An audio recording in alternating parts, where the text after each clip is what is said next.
जय हिंद बच्चों। आज हम वर्ल्ड मैप की सेकेंड क्लास स्टार्ट करेंगे। तो कल जैसा कि हमने आपको बताया था कि स्थल खंड में महाद्वीप, प्रायद्वीप और द्वीप, तो विशेषकर हमने महाद्वीप के बारे में विस्तृत वर्णन किया था।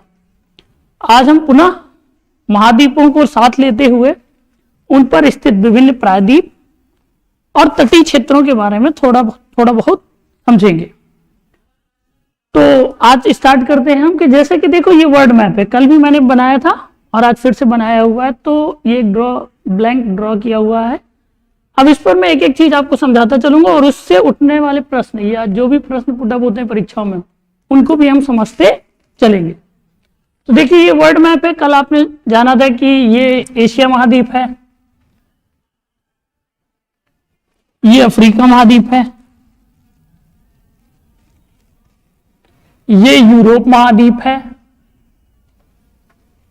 और ये उत्तरी अमेरिका है, उत्तरी अमेरिका महाद्वीप है और ये हमारा है दक्षिण अमेरिका। और नीचे हमने बताया था अंटार्कटिका महाद्वीप और ये हमारा ऑस्ट्रेलिया महाद्वीप, ऑस्ट्रेलिया महाद्वीप। तो ये 7 महाद्वीपों के बारे में बताया था हमने। तो अब देखो इनमें से बहुत सारे क्वेश्चन प्रायद्वीपों से पूछे जाते हैं कि प्रायद्वीप क्या है, द्वीप क्या है। तो देखो ऑस्ट्रेलिया को अगर आप देखोगे तो ये लगभग चारों तरफ जल से घिरा हुआ है। ऊपर हिंद महासागर है, निचले भाग में दक्षिण महासागर का हिस्सा है, इधर पैसिफिक ओशियन का भाग है। तो ये पूरा का पूरा लगभग चारों तरफ से जल से घिरा हुआ है, तो इसको बोलते हैं द्वीप। और अगर आप देखेंगे ध्यान से तो इसका जो ये कॉर्नर वाला भाग है, ये वाला भाग, इसको बोलते हैं, मैं लिख देता हूं यहां पर, केप यार्क का प्रायद्वीप, केप यार्क का प्रायद्वीप। तो यह है कहां पर, ऑस्ट्रेलिया महाद्वीप के उत्तर पूर्व में केप यार्क का प्रायद्वीप। तो देखो ऐसा स्थान जो 3 तरफ से, 1 2 3 तरफ से किससे घिरा हो, जल से, और एक भाग उसका क्या हो, स्थल, तो उसको हम क्या बोलते हैं, प्रायद्वीप बोलते हैं। ऐसे ही अगर आप भारत की स्थिति देखेंगे तो देखो ये है भारत।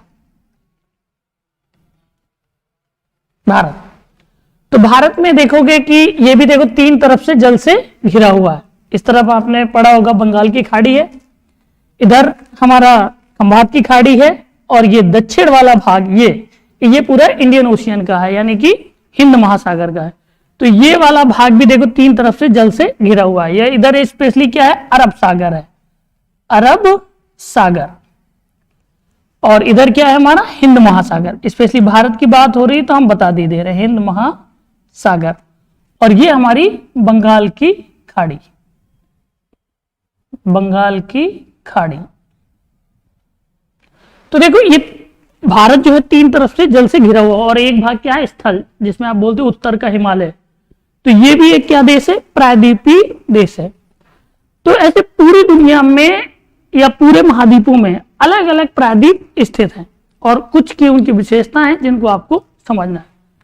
तो जो परीक्षाओं से मुख्य प्रायद्वीपों से क्वेश्चन पूछे जाते हैं उनके विषय में हम थोड़ा सा बात करेंगे।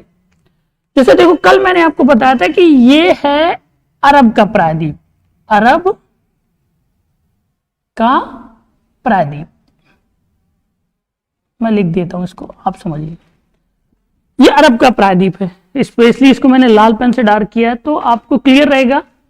यह विश्व का सबसे बड़ा प्रायद्वीप है। अब इसके देखो पूर्व में क्या है, अरब सागर है, इधर क्या है, भूमध्य सागर है, और इधर आपको दिख ही रहा है हिंद महासागर है, और ये वाला जो भाग है लाल सागर का भाग है। तो ये पूरा का पूरा 3 तरफ से जल से घिरा हुआ है और एक भाग इसका क्या है, स्थल। तो ये क्या है, अरब का प्रायद्वीप। अरब का प्रायद्वीप किस महाद्वीप के अंतर्गत आता है, तो आप बता दोगे सीधे एशिया महाद्वीप के अंदर आता है।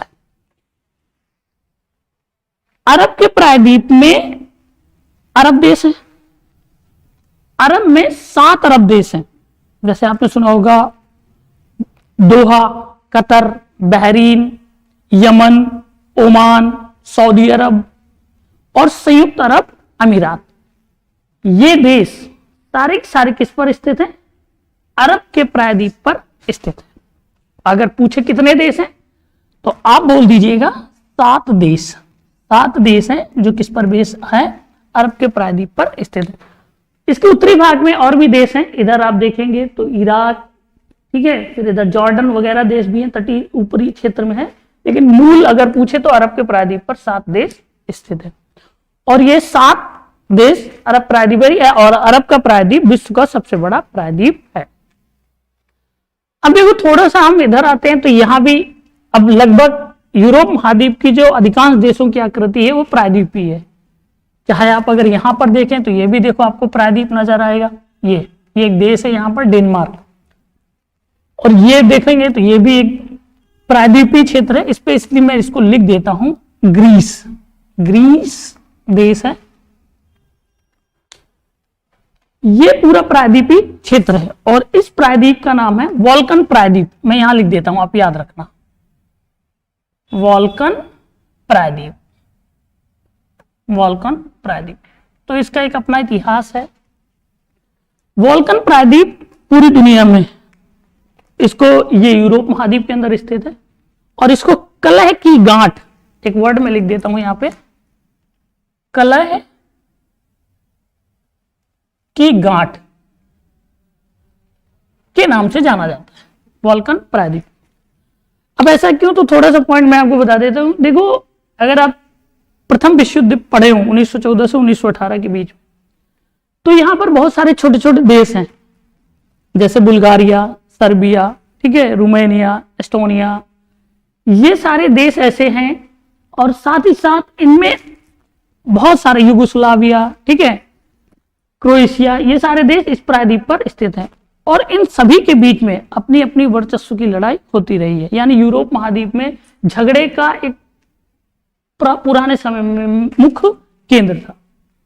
तो वॉल्कन प्रायद्वीप, इसको हम किस नाम से जानते हैं, कलह की गांठ, और ये किस महाद्वीप के अंतर्गत आता है, तो यूरोप महाद्वीप के अंतर्गत आता है। अब ठीक इसी के बगल में एक देश है इटली, मैं यहां लिख देता हूं इटली। तो देखो ये भी 3 तरफ से जल से घिरा हुआ है, तो इसको भी क्या बोलते हैं, प्रायद्वीप बोलते हैं। एक ये वाला जो भाग है ये भी एक क्या है, प्रायद्वीपी, और स्पेशली इसका एक नाम है आइबेरिया। तो अगर परीक्षा में पूछे तो आइबेरिया का प्रायद्वीप ये वाला भाग है। इसमें 2 देश हैं, पुर्तगाल और स्पेन। ये भी एक प्रायद्वीपी आकृति है और ये भी एक प्रायद्वीपी आकृति, ये भी एक, इसको भी याद रखना है, स्कैंडिनेवियाई, स्कैंडिनेविया का प्रायद्वीप, का प्रायद्वीप। अब देखो स्कैंडिनेविया का प्रायद्वीप यूरोप का ही प्रायद्वीप है, आइबेरिया का प्रायद्वीप ये भी यूरोप का ही प्रायद्वीप है, और इटली का प्रायद्वीप ये भी यूरोप के अंतर्गत का ही प्रायद्वीप है। अब स्कैंडिनेविया की एक खासियत यह है कि देखो स्कैंडिनेविया में यहां पर 3 प्रमुख देश हैं,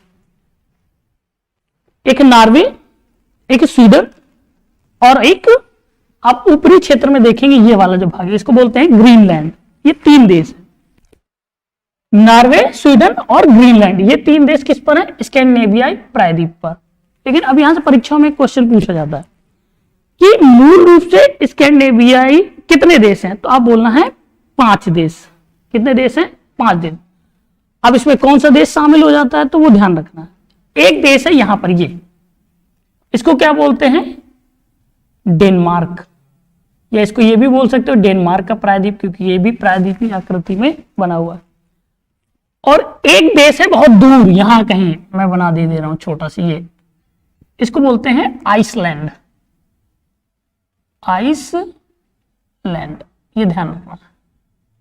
ये उत्तरी ध्रुव के निकट देश है सर्वाधिक, आइसलैंड। तो वास्तव में अगर पूछे कि स्कैंडिनेविया कितने देश हैं तो बोलना है 5, लेकिन स्कैंडिनेविया के प्रायद्वीप पर कितने देश हैं तो 3, और इसी बोलते हैं स्कैंडिनेविया का पठार। आगे जब पठारों की बात करेंगे तो उस पर बताएंगे। तो स्कैंडिनेविया 5 देश हैं, परंतु स्कैंडिनेविया के प्रायद्वीप पर कितने देश हैं, 3 देश हैं। तो ये इसकी बात हो गई। इसके अलावा जैसे ही आप इस पे आएंगे उत्तरी अमेरिका महाद्वीप पर, तो यहां भी कुछ महत्वपूर्ण प्रायद्वीप हैं, उनको आपको समझना है। इसकी देखो मैं आकृति थोड़ा सा बड़ी कर देता हूं ताकि आपको समझने में आसानी हो जाएगी। ये वाला जो भाग है ये बहुत बड़ा भाग निकला हुआ है। ये वाला जो भाग है ये भी प्रायद्वीपीय आकृति का बना हुआ है। इसको बोलते हैं, मैं यहां लिख देता हूं, अलास्का का प्रायद्वीप। अलास्का का प्रायद्वीप। अब थोड़े से इसमें से क्वेश्चन पूछे जाते हैं परीक्षाओं में, वो याद रखना है कि देखो अलास्का, अगर आप मैप में देखोगे तो एशिया में एक देश है यहां पर रूस। इस क्षेत्र पर पहले रूस का अधिकार था। अलास्का पर किसका अधिकार था? रूस का अधिकार था। बाद में इसको 16th या 7th सेंचुरी के बीच में इसको किसको दे दिया गया? अमेरिका को दे दिया गया, स्पेशली यूएसए को। उत्तरी अमेरिका नहीं, यूएसए एक देश है, उसको या उसने ले लिया। तो वर्तमान में अगर पूछे, देखो यूएसए यहां पर है, उसकी अगर बाउंड्री की बात करें तो ऐसे ऐसे, लेकिन उसका अलास्का पर भी अधिकार है। तो वर्तमान समय में जो अलास्का का प्रायद्वीप है, ये कह सकते हो अलास्का वाला जो क्षेत्र है वो किसके अंतर्गत आता है? यूएसए के अंतर्गत आता है। यूनाइटेड स्टेट अमेरिका के पास बना हुआ, ठीक है। तो एक ये ध्यान रखना है कि ये भी एक प्रायद्वीपीय आकृति वाला क्षेत्र है जिस पर किसका अधिकार है? तो आप जवाब देंगे यूएसए का अधिकार। तो ये देखो वर्ल्ड की कुछ महत्वपूर्ण प्रायद्वीप, एक प्रायद्वीप और है। जैसे अभी हमने रूस की बात की, तो रूस का ये वाला जो क्षेत्र, इधर ये वाला जो क्षेत्र है, इसको बोलते हैं कमचटका। कमचटका भी लिखा है कहीं, कमचटका का प्रायद्वीप, ये ध्यान रखना है। कमचटका का प्रायद्वीप मैं लिखे दे रहा हूं। अब ये किसके अधिकार क्षेत्र में है? रशिया के अधिकार क्षेत्र। अब कमचटका प्रायद्वीप के निचले ही भाग में देखो यहां पर कुछ द्वीप हैं ऐसे, ये ध्यान रखना। जब डिटेल में हम पढ़ाएंगे तो बात करेंगे इनकी भी। ये एक देश है जिसका नाम है जापान, जापान देश। तो देखो ये भी प्रायद्वीपीय क्षेत्र है और इसको भी क्या बोलते हैं? कमचटका का प्रायद्वीप बोलते हैं। तो ये भी देखो प्रायद्वीपीय क्षेत्र है। ये प्रायद्वीप देखो इसलिए बता रहा हूं क्योंकि इनसे परीक्षाओं में बहुत ज्यादा प्रश्न पूछे जाते हैं और बनते हैं, और ऐतिहासिक दृष्टि से भी ये क्षेत्र क्या है?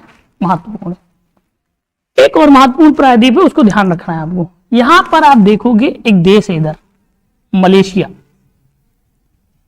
मलेशिया एक देश है, इसके नीचे सिंगापुर भी है, कंबोडिया, वियतनाम वगैरह वगैरह देश है। ये वाला जो क्षेत्रफल है ये द्वीपीय आकृति में, इसको बोलते हैं इंडोनेशिया। इंडोनेशिया आगे बात करूंगा मैं इसकी अभी। इंडोनेशिया एक देश। तो मलेशिया देखो ये भी एक ऐसी आकृति बना रहा है जो तीन तरफ से जल से घिरी हुई है और एक तरफ स्थल का भाग है। तो इसको बोलते हैं हम मलाया का प्रायद्वीप। ये याद रखना, मैं यहां पर लिख देता हूं, मलाया प्रायद्वीप। मलाया प्रायद्वीप बोलते हैं। तो ये भी देखो एक प्रायद्वीपीय आकृति वाला क्षेत्र है। और मलाया प्रायद्वीप ऐतिहासिक दृष्टि से काफी महत्वपूर्ण है।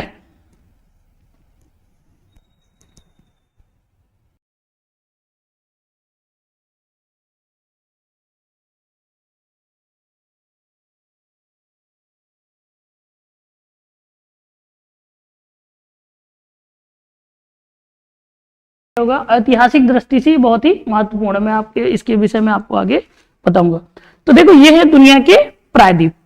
अब एक लास्ट पॉइंट आपको बता देता हूं क्योंकि ये काफी भर गया है, बाकी डिटेल में बात करेंगे। ये जो यूरोप महाद्वीप है स्पेशली, इसको हमने कल बताया था कि ये क्या है? प्रायद्वीपों का प्रायद्वीप। और स्पेशली हमने बताया था एशिया और यूरोप दोनों को संयुक्त रूप से क्या बोलते हैं? ठीक है, क्या बोलते हैं हम? यूरेशिया बोलते हैं। तो ये यूरेशिया का भी प्रायद्वीप कहलाता है। परीक्षा में ऐसे ही पूछ सकता है कि यूरोप महाद्वीप को या यूरेशिया का प्रायद्वीप कौन है, तो क्या बोल देना है? यूरोप को कहा जाता है। और यूरोप महाद्वीप को स्पेशली क्या जाता है? प्रायद्वीपों का प्रायद्वीप। अब ये तो हो गया देखो प्रायद्वीप। अब इन्हीं में से देखो कुछ द्वीपों के विषय में जानकारी होगी, प्लस थोड़ा इन तटीय क्षेत्रों के बारे में भी समझेंगे। कई प्रकार के तटीय क्षेत्र होते हैं, उनके विषय में 1 by 1 हम बात करेंगे। तो आज के लिए इतना ही। जय हिंद।